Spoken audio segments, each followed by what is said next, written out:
Hi, welcome back to the Mandarin Blueprint Podcast, episode 74 today.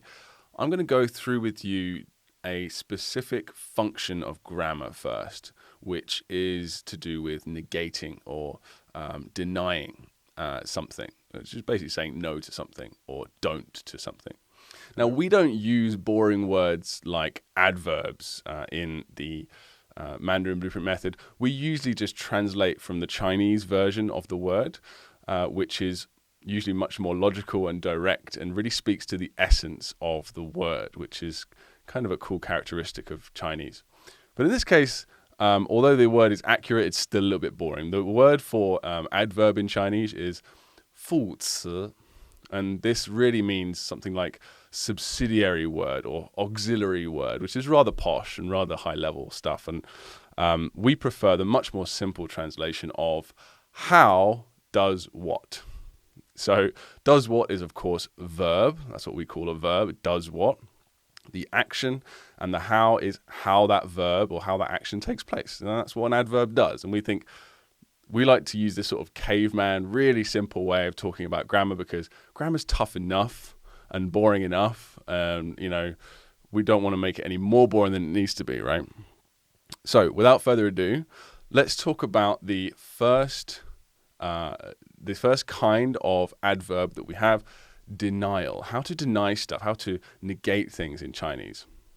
So what you can see here is the tag system for our flashcards. So if you want to find example sentences for specifically these functions in the Mandarin Blueprint Method, all you have to do is go into your flashcards and click this tag and you can access it immediately. So you access all of the sentences at your disposal that contain anything to do with denying or any of the other 5 adverb functions in Chinese.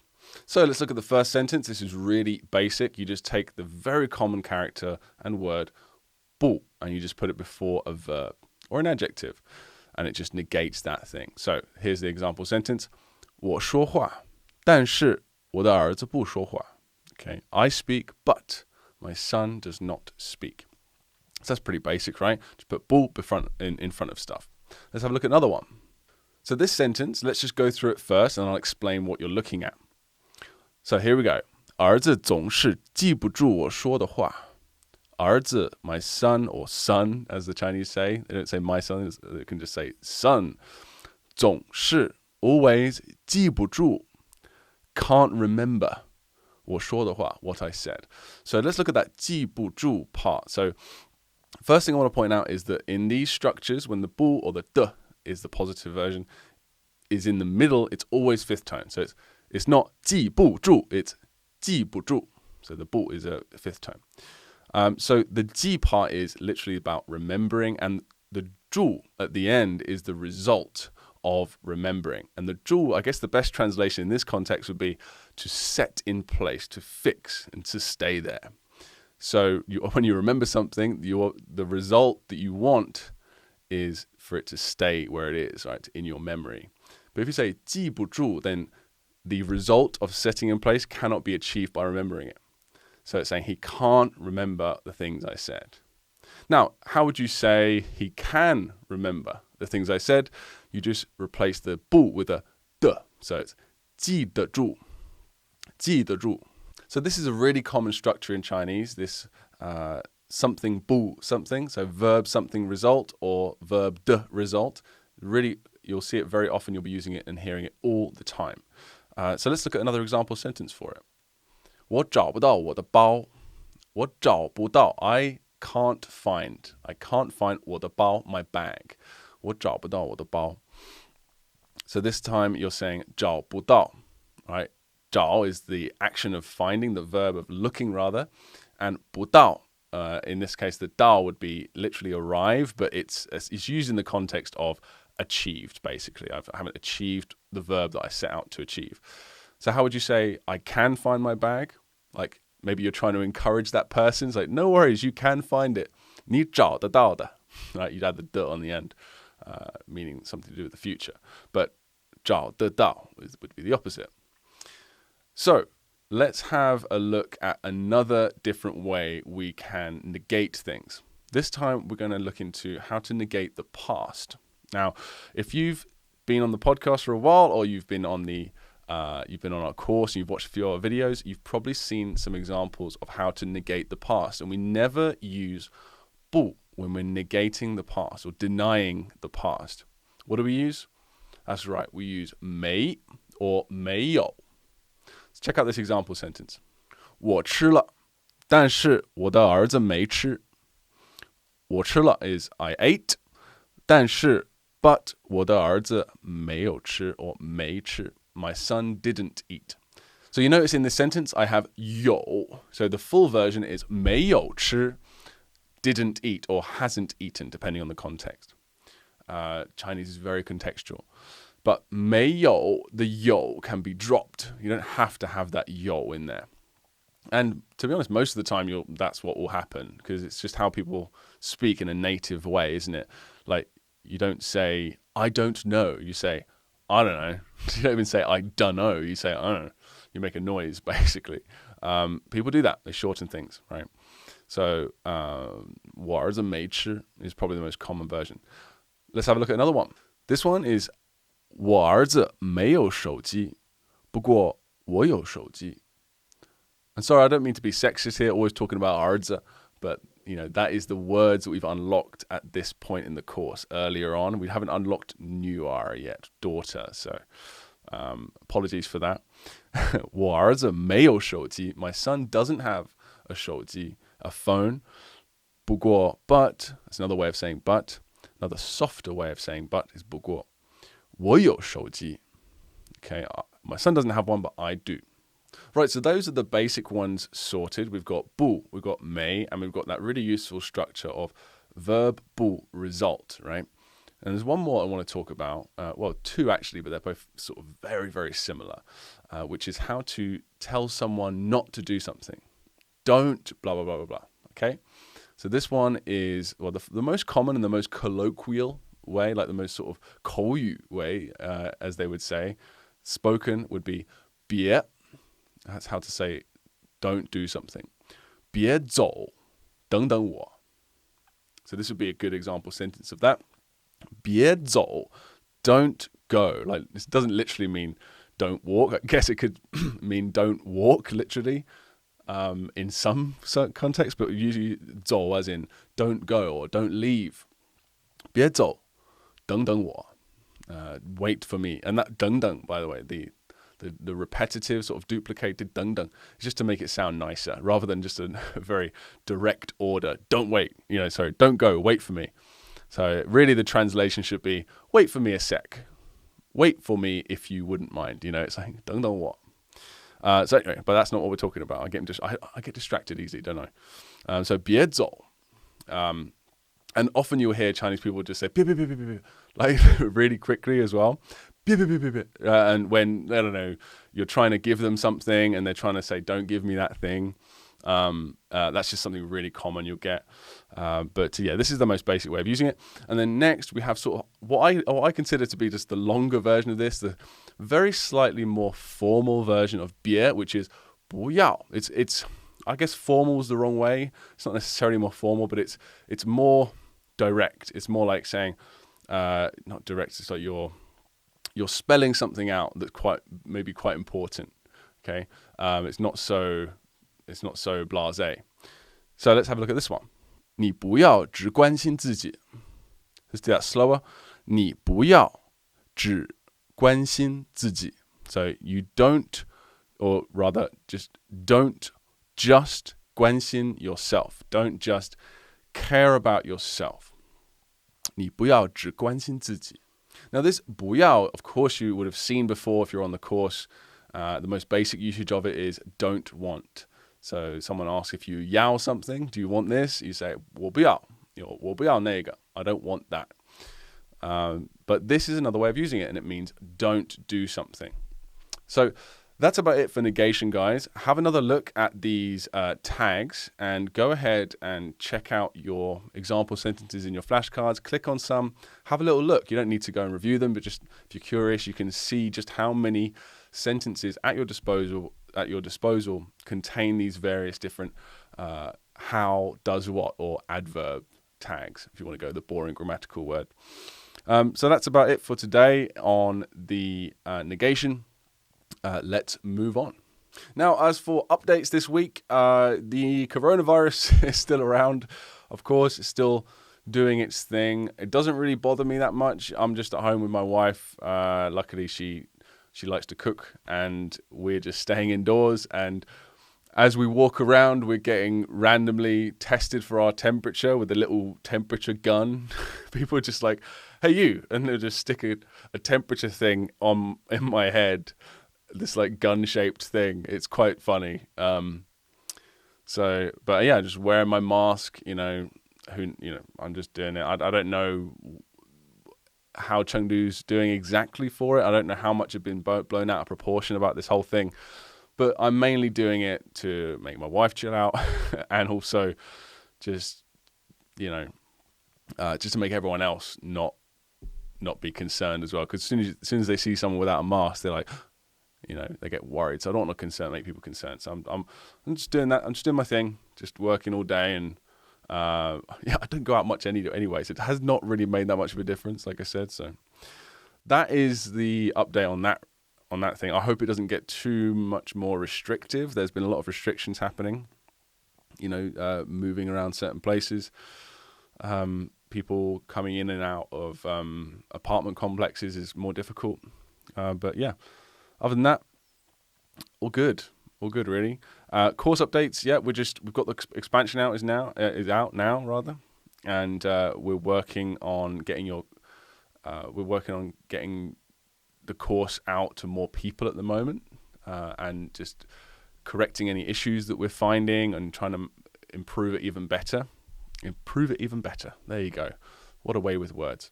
And that's about it really, guys. Nothing more to report on there. I'm just trying to, keep everything going. Phil, of course, has left me. He's fled the country in fear of the. Nah, he's all right. He's not worried about the disease itself that much. It's just worried about how people are going to restrict the where he is in his life and stuff. He doesn't have a wife to cook for him, so it's big. It's much more preferable for him to go off somewhere else, somewhere warmer as well. So, but other than that, yeah, we're just keeping things going. Not much to report on as of yet. But I will keep you updated, guys, if anything does happen. But don't worry, we're all good. We're getting lots of nice emails from you guys. We've got a bunch of emails like, "Are you guys okay?" So, yes, we're fine. All right, so let's get into the questions for this week. Some emails and questions that we've had. As usual, we had a bunch, and it's awesome. And I'm going to jump into them right now. So the first question is I guess it's a grammar question. It's more of a pronunciation question. Sorry. So Tom says, do you have any tips for how to remember when a character is pronounced fifth tone in a compound word?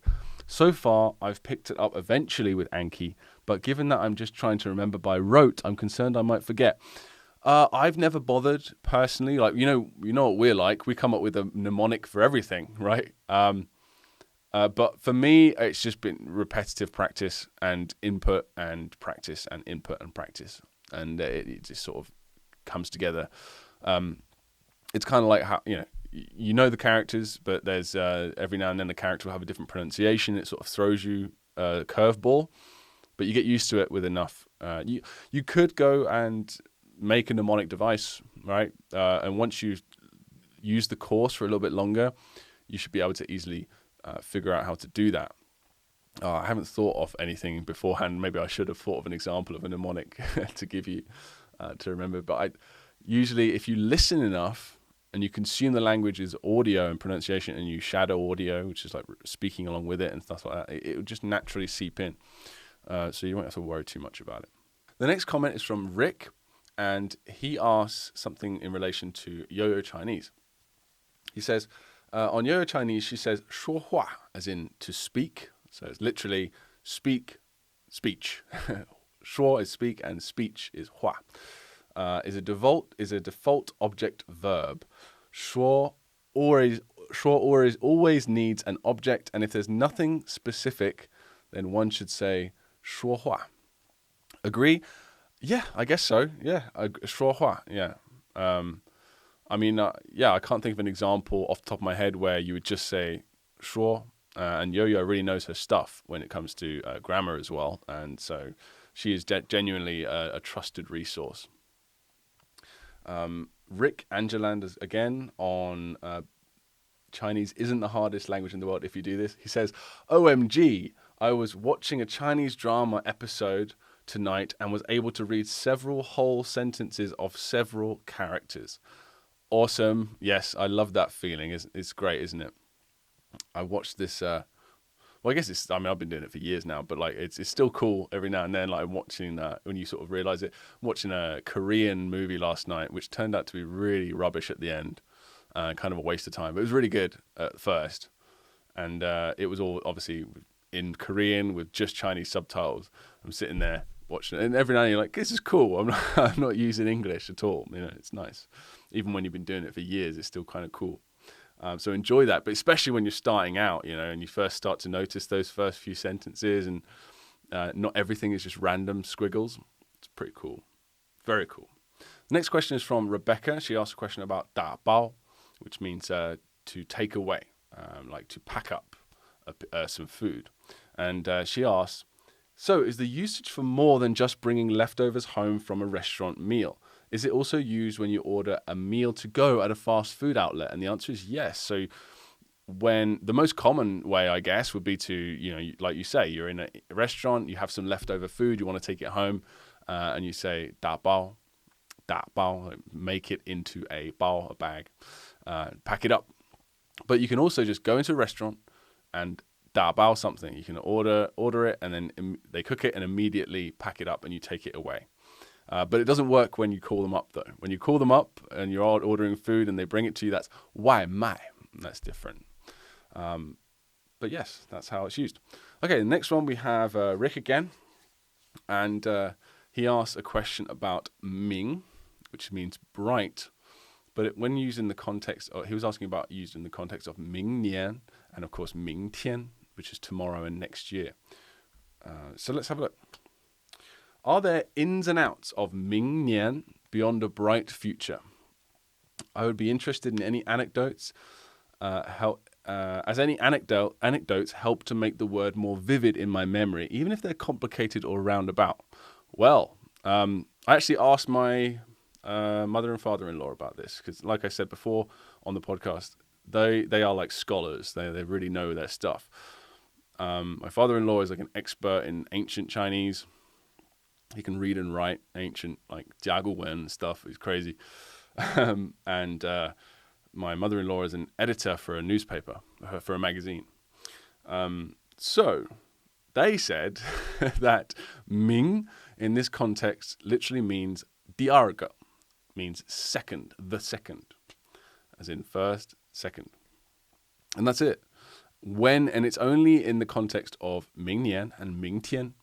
And that's it. In that context, it just means that. And I was like, so it doesn't have anything like historical connection to bright.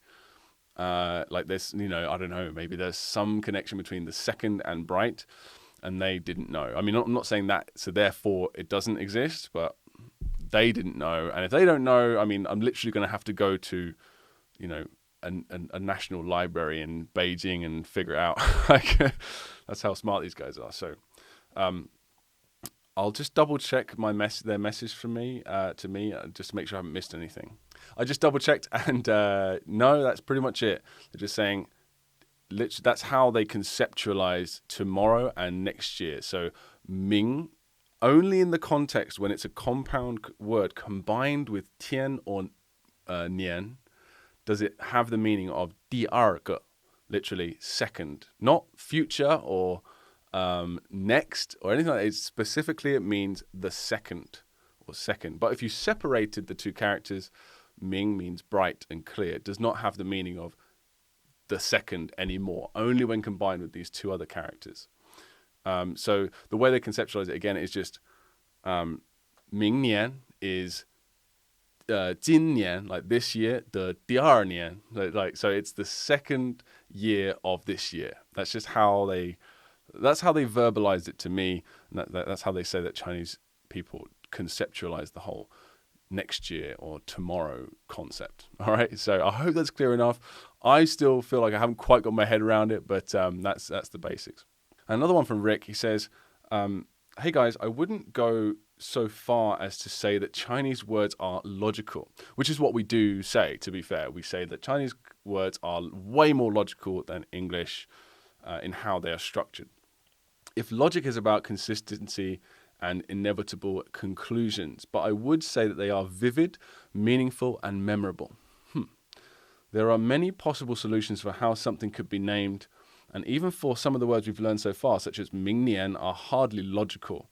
No one would be able to guess that's the Chinese word for next year. Maybe you're right. Maybe the word, just purely saying that Chinese words are logical is not like the most accurate way to say it. They're certainly more logical than English words because they're more consistent over 5,000 years. They have still maintained, or not all of course, all characters we use today are 5,000 years old, but the language in general is very old and it's very consistent over all these years. But of course, there are some gaps and some confusing things, some things that aren't logical anymore. But I think a better way of saying it is, first of all, Chinese words are definitely more logical than English.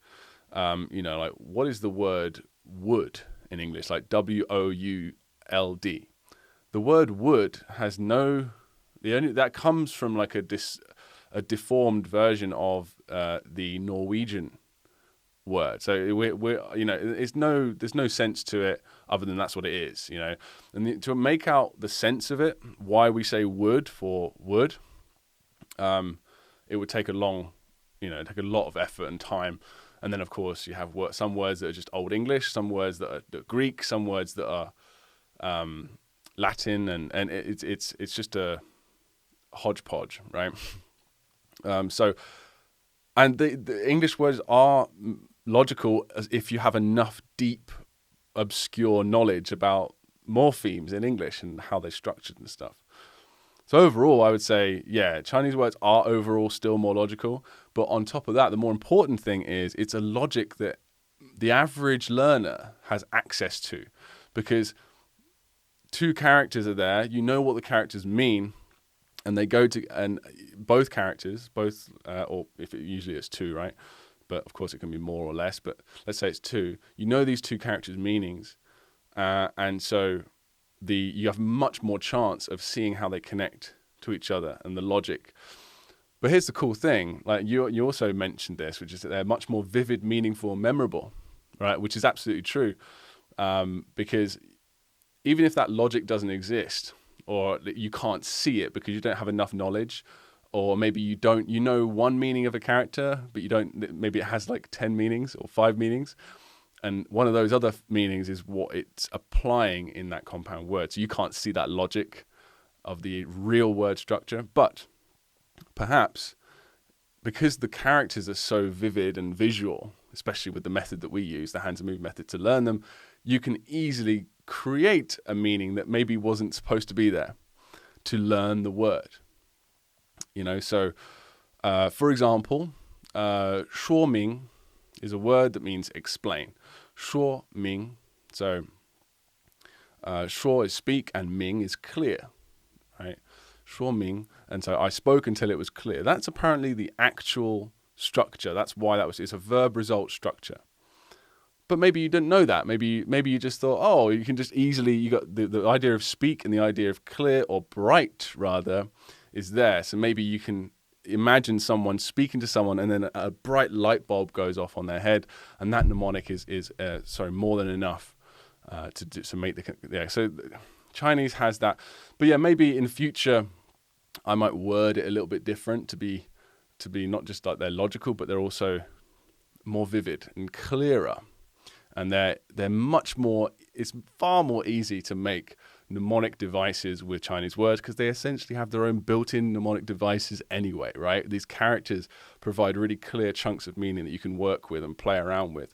And each one of these characters has multiple meanings, or most of them do, in different contexts. So it gives you so much to work with. So yeah, I see your point. All right, next one, we've got Chris on new vocabulary unlocked for 吃饱, which means to eat until you are full.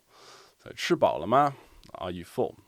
He says, in the sentence 吃一个面包饱不了, character L is pronounced liao. When do we use that pronunciation? So it's really interesting that you brought up this question this week, because I just spoke about that verb result thing with 不 and 的, right? So, like 找不到, like that 不到 is saying that I couldn't achieve the action. Well, that's what 不了 does. So you add 不了, like fourth tone, second tone, 不了 on the end of a verb, and it's saying you can't do that thing. Okay, so it's like saying 不到 or 不着, right, as another way of saying it.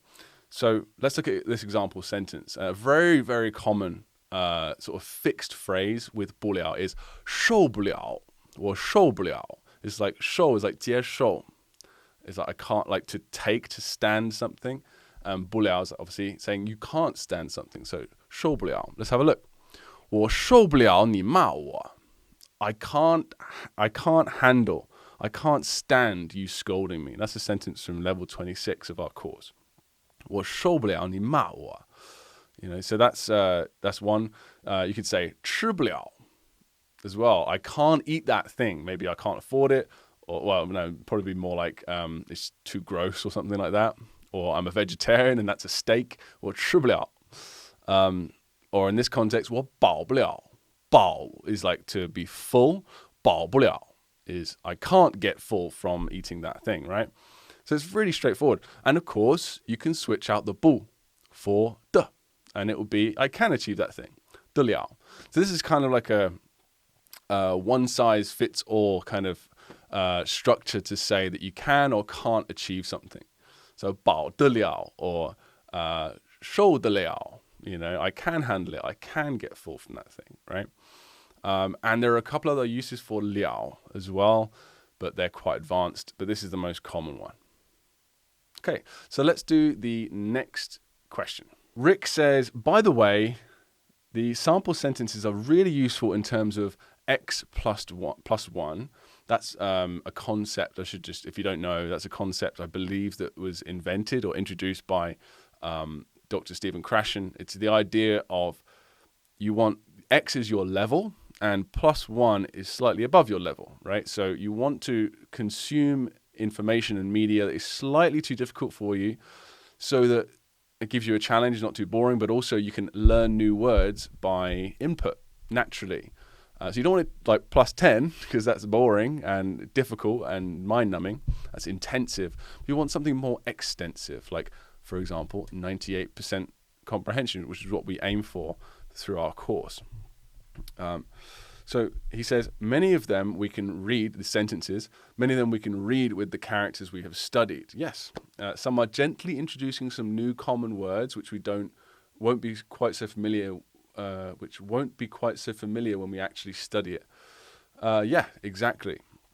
I think you meant won't be so unfamiliar. Yeah, so and that's the whole idea of the course. We wrote these sentences, or rather we got our Chinese writers and we directed them to write the sentences with a fixed amount of vocabulary, which is why some of them might come across as a little bit unnatural at first in the early stages because we have so little vocabulary to work with.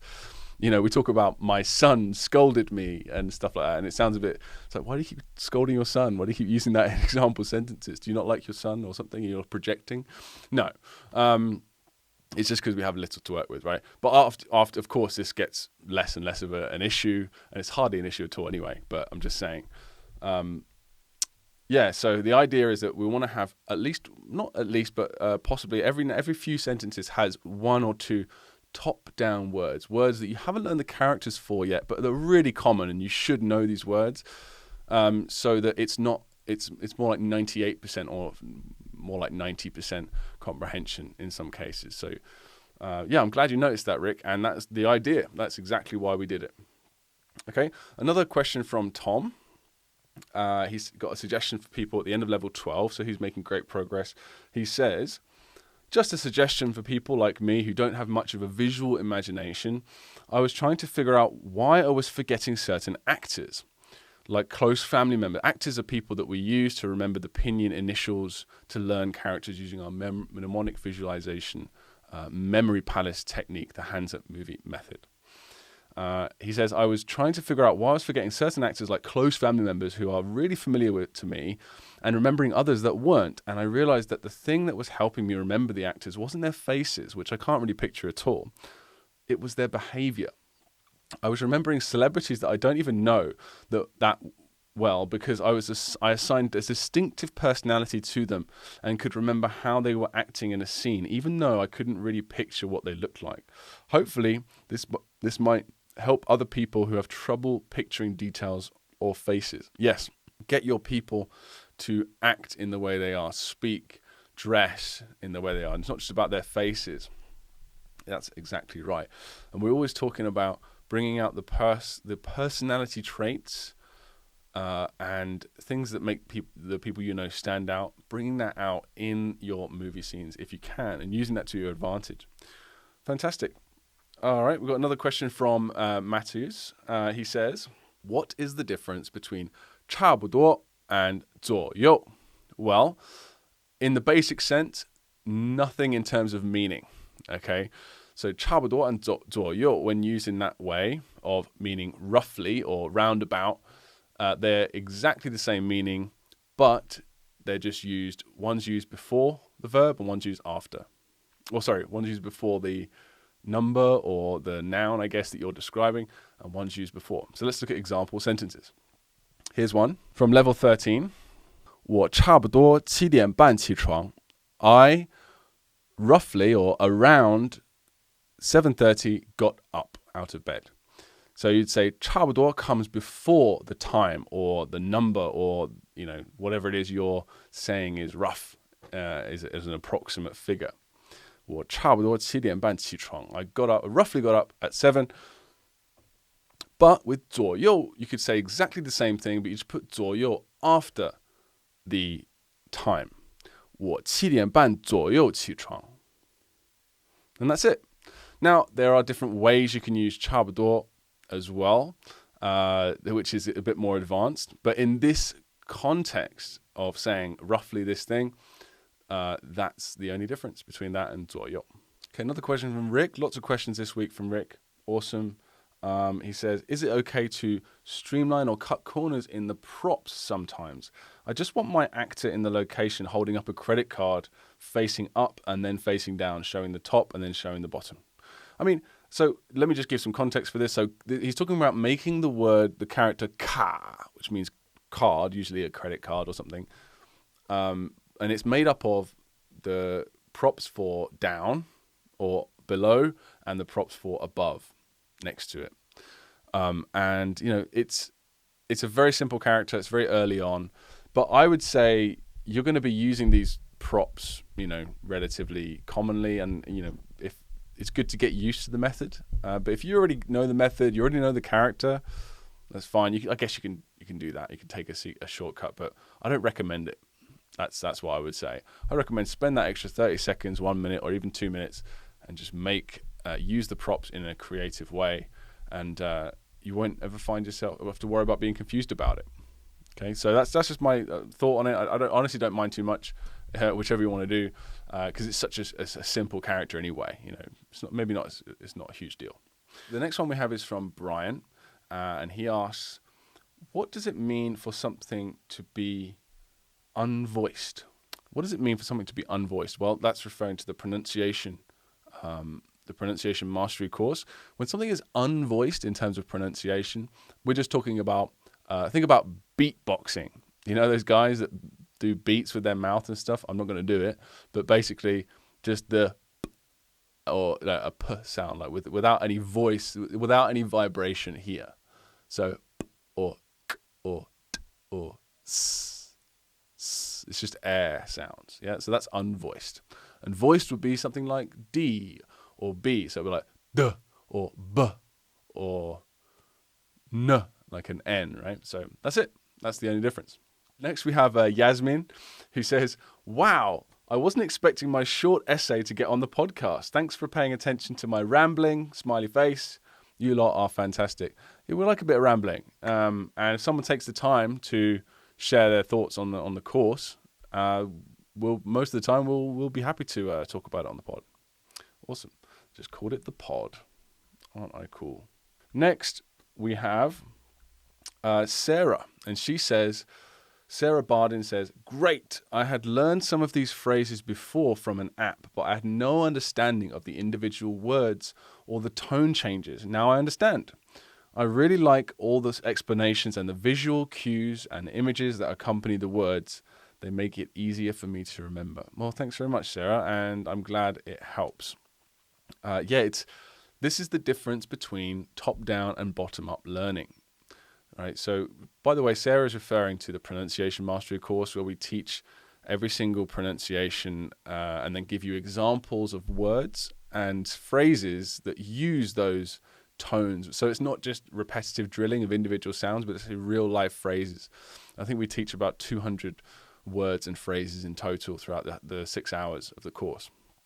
And it's much more interesting. But if you understand, of course, we're not teaching the characters, so that's also an important aspect to it.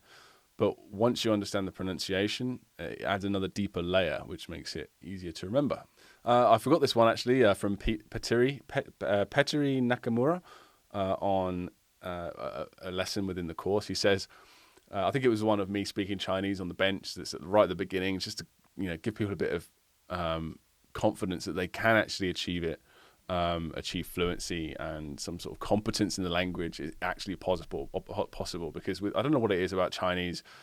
It gives people just don't see it as possible, and I get that though. I get it because of the way it's portrayed. But anyway, he says, "Wow, this is very inspiring," which is great because that was the whole point of doing it, and I'm glad that actually worked. And I have to comment on how well thought out the whole branding and onboarding process is. Great work. Well, thanks, man. The onboarding process, that's an important one.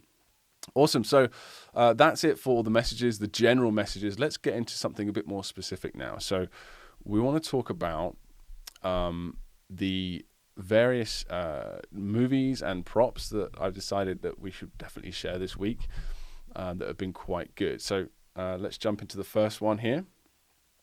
Rick on Tom York he says, make a movie for Tao. And a couple of people did one on this week.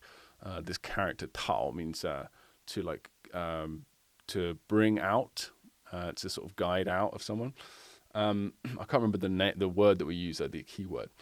Tom York is speaking into a microphone to coax. Oh yeah, that's the word, coax. Come on.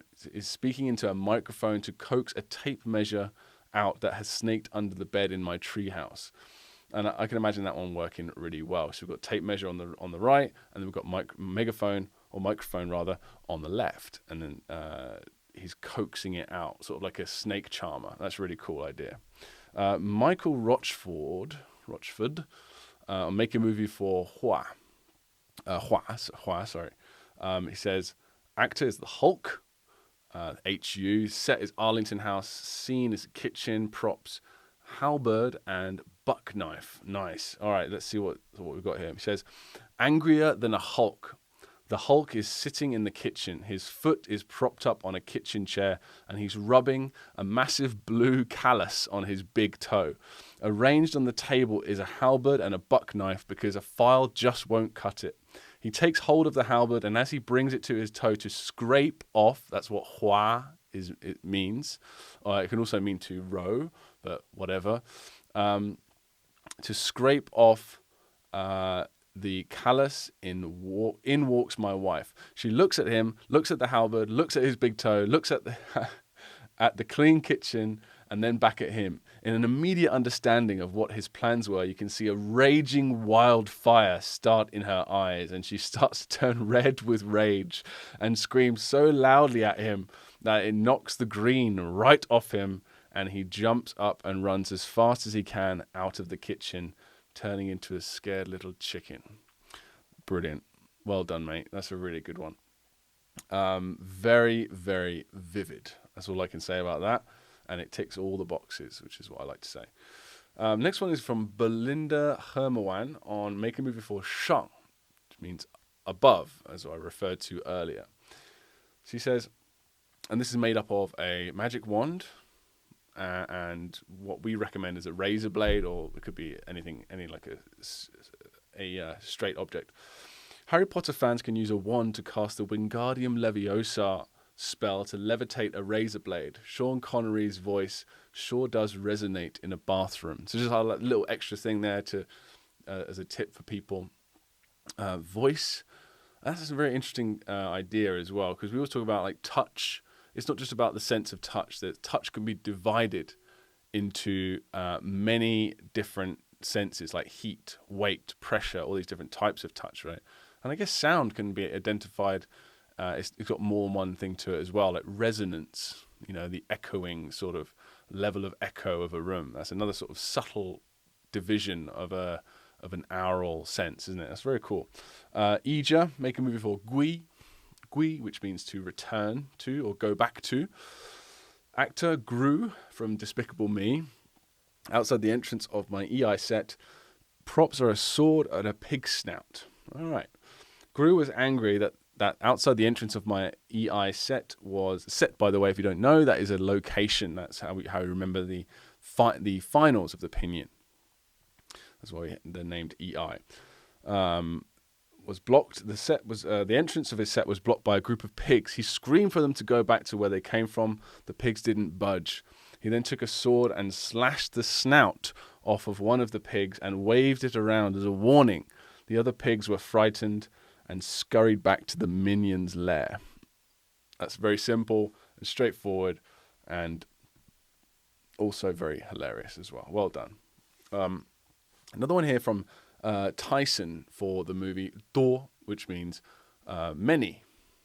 And let's have a look, see how he got it. He was inspired by Chad Wrestler's idea of using the bat as a prop for xi.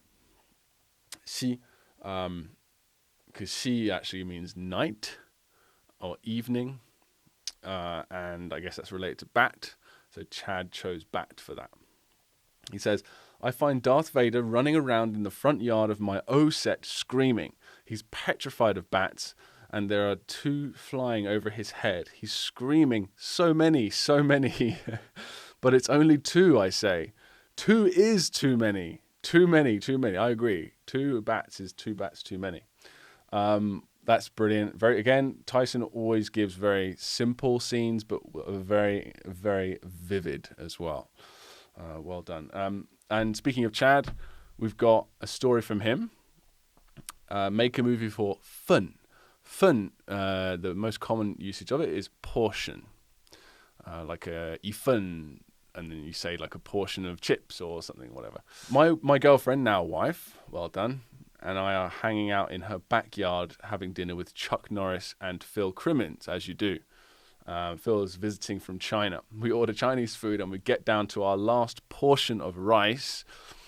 Both Phil and Chuck attempt to take the last bowl of rice. I can imagine like a spaghetti western like standoff, and then some intense music and close-ups of Phil and Chuck Norris's faces as they're looking at the last portion of rice. Both Phil and Chuck attempt to take the last bowl of rice. To settle who gets it, the last portion of rice is set at the end of the table, and Chuck and Phil decide to engage in mortal combat. As they stand face to face, suddenly Phil pulls out Qui-Gon Jinn's lightsaber and cuts Norris in half and sits down and eats the last portion of rice. We're going to hear a reference to that in just a little bit once we get into props, into that how he chose that lightsaber thing. But that works very well. That works very well indeed. Well done. Another one, Petri Nakamura. He's make a movie for Zhu. He says, I'm trying to enter the bathroom in my childhood home with Rock. I don't know who that is. But Rock has found out that there is a sword blade, sticking blade, diagonally up from the floor next to the toilet seat. And since, as an ale, he would rather be tortured to death. I don't know what ale is, but it's very personal, I guess. Something that I haven't seen. He would rather be tortured to death than touch such a detestable thing. He is guarding the door so no one else can enter either. I pull a ridiculously big banana out and try to hit him unconsciously with it. Knock him unconscious with it, but he easily blocks the strike, and the slippery thing flies from my hand and disappears behind him. There's a squishing sound, and as Rock, surprised, turns to look at the source of the sound, I manage to push past him and enter the bathroom to witness the banana on top of the sword forming the character for enter. Ah, I see. Yeah, so that's really nice. You've also added that in, which it makes sure that you're going to remember the positioning of these two components. So, by the way, I didn't mention what character this is. This is for... No, I did, didn't I? I can't remember. But it's for zhu, which is a very specific... It's got like the banana is sort of on top of the sword, if you like. So he's made that very specifically clear in his... Because it's also very close to zhen, which is kind of like that. Or like that, so it's depending on the font. So very good, and this is why with this method of learning characters, you will have no problem. We had a comment about this. I'm not sure if Phil mentioned it on the last podcast, which I haven't managed to watch yet. But with this method, very similar characters is a problem for learners. You know, there are slight differences in length of certain lines, and that's the only difference, but with completely different meanings. But with this method, that's not an issue, you know, or it's much less of an issue because everything's so vivid in your mind. It's worth spending that extra time in the beginning to get that, to make sure you don't make these mistakes. Jeffrey Herzog on Make a Movie for Yue, which means moon or meat or month, depending on where it is. He says, Benjamin Netanyahu, that's the YU actor, is building a flying samurai sword to the moon to save his country. He puts my two piano students in the Liang twins, on the flat part of the blade to act as pilots. That's a pretty cool concept. As he uses the pliers on the last part of the sword, it begins erupting fire like a rocket from the bathroom and flies them to the moon. So I guess that would work. You could even show like a little clip at the end of them landing on the moon. It doesn't have to be in your apartment or house or whatever. It could just be them just like plopping on the moon, looking around and celebrating. I don't know, that's just my idea. It doesn't, not necessary, but because obviously if they're just flying into the air, but you're assuming that they're going to the moon, maybe it's not quite clear enough. I mean, this character is so common that you're not going to have a problem remembering it properly, but I'm just saying as a general concept, it's a good idea to show clearly the keyword visually. But yeah, you didn't mention they specifically landed on the moon, so I'm just mentioning it. Our last movie for this week, Kika, has a make a movie for Shang again, which we've already done, but I want to see how Kika handles the same exact character. She says that Sean Connery was in the backyard preparing barbecue with my estranged husband. That's how the ANG set is linked to that word, to that person. A drone was circling above them, quite suspiciously. "Look up there," exclaimed my ex-husband. Immediately, Sean uses his magic wand to turn a steak into a giant razor blade. He then threw it at the drone propellers, making the Russian spy drone tumble down. That's great. You added in too many details, I think. It's nice to have details in there, like making a barbecue, but the barbecue has nothing to do, and the steak has nothing to do with anything in the character. So you're just think of your brain as like a computer with RAM, right? You don't want to fill up confusing stuff and use extra RAM because it's taking up space in your scene. And it could possibly distract you from the meanings later. What if you use you use a steak to remember like a prop for another character, right? So I'd say it's great, it's a fantastic scene, but just cut out the whole, and you don't need to turn stuff into other stuff. The razor blade is just there. There's no explanation, doesn't need to have any explanation. Don't restrict yourself like that, yeah? But other than that, fantastic, well done. All right. So we've just got a few more here that I wanted to go through. Got a couple of actors this week and a few props, and then we'll call it a day. Okay, so the actors we've got this week, suggestions is John Grist, casting call for Chu. This is Q, which is our sort of wild card set of actors, which I like to call them now anyway, which we suggest gods, world leaders, or any other distinct category of people. John Grist has gone for leaders, I guess. Well, Queen's not really a leader, but she's certainly somewhere in that realm, isn't she? Queen Elizabeth or any other queen.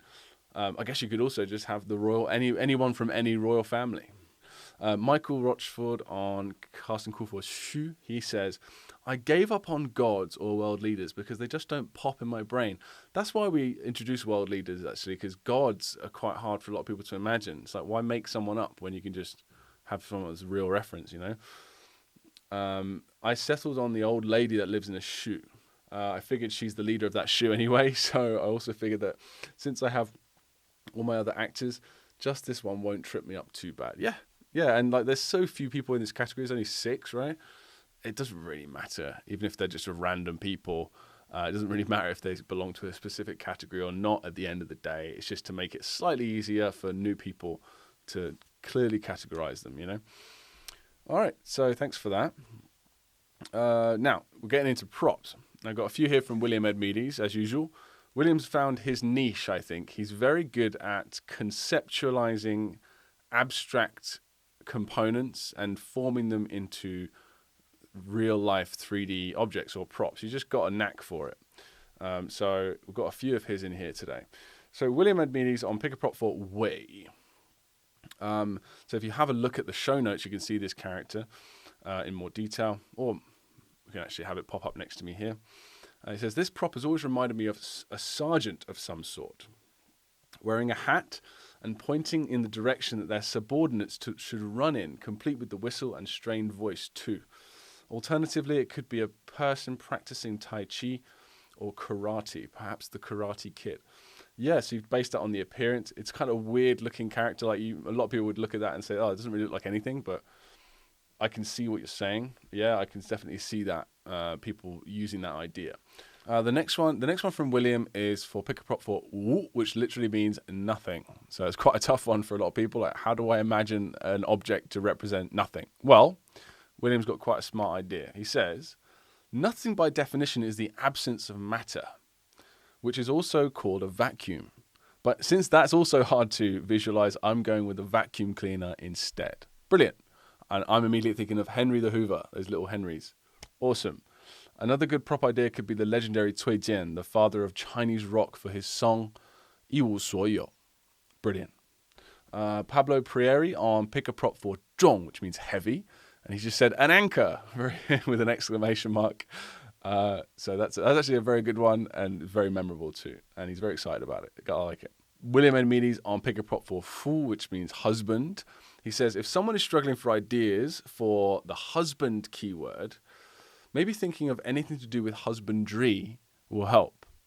Perhaps a famous farmer or the iconic shepherd's staff. Or I'm thinking also of just any farmyard animal would be great. And then Pablo again is coming with a great one for Toll, which means head. He says a head tennis racket. It's like one of the most famous brands for tennis. Head, just one of those sports brands. So that's really good. Chad's got one for Fun, and this is referring to the scene earlier with Phil cutting using Qui-Gon Jinn's lightsaber. That character Fun is made up of Fun, which is like a knife, and cutting something. It's very clearly that pictograph, and on the left is a man component. So this is the pick a prop for that fun component there. Combining the idea of knife handle and a green glowing force field, I went with Qui-Gon Jinn's lightsaber, which incidentally Obi-Wan used to separate Darth Maul. That's what this character means. So that's very clever, very memorable, which is pretty much what we want from any prop, isn't it? And then last couple of here, Tyson says, pick a prop for ci, which again is really, it's like, it means this. It's like the formal version of this. So it's like, you know, people could stump people, right? But he just says, from the appearance, a porcupine. And you look at this character, it clearly looks like a spiky thing, doesn't it? There's a great way around that. And then lastly here, we've got Jack, pick a prop for tu, which means to go. And he says a urinal for when you really have to go. So that's a great one. Thanks so much, guys. It's been this week's been really fun to do. I really enjoyed this one. Not that I don't enjoy all of them, but it's been especially good this week. Yeah, I will see you in a couple of weeks. Please contact us at contact or podcast at mandarinblueprint.com if you need anything. Keep your comments coming. If you're not on the course and you've listened to this entire podcast, well, you might as well sign up for a 7-day free trial, which you can do on our website, mandarinblueprint.com. All right, guys, thanks very much. I will speak to you soon. Bye-bye.